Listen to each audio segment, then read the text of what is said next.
I thought it might be interesting to recap some of the trades that I take. Um, the alerts are posted in real time on Twitter, and I usually post the outcome. But this would go a little deeper, and so every so often I will just do a recap.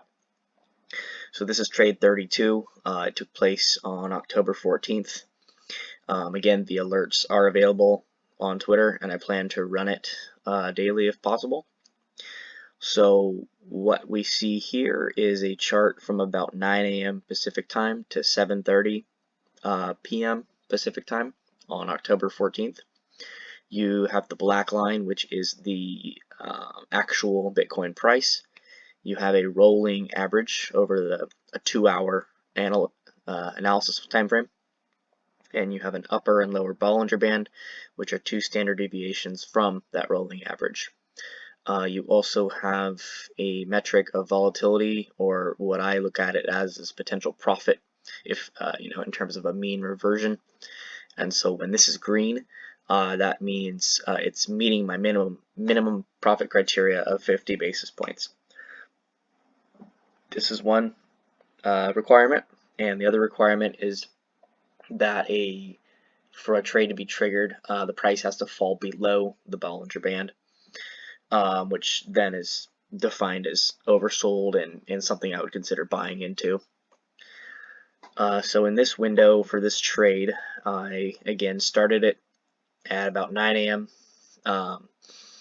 The price did dip below the band here, and it would have been oversold, but there wasn't enough volatility to trigger an alert, so missed all of this action.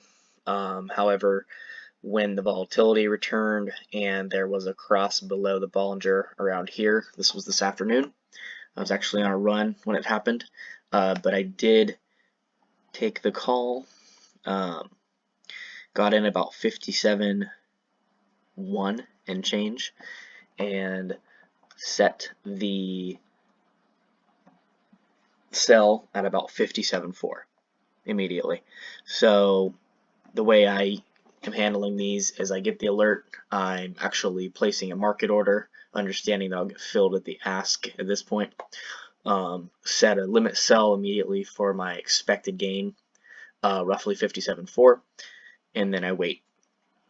I considered averaging down because there was a secondary alert here, but I didn't.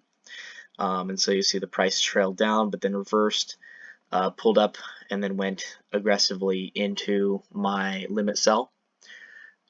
This price action actually continued extremely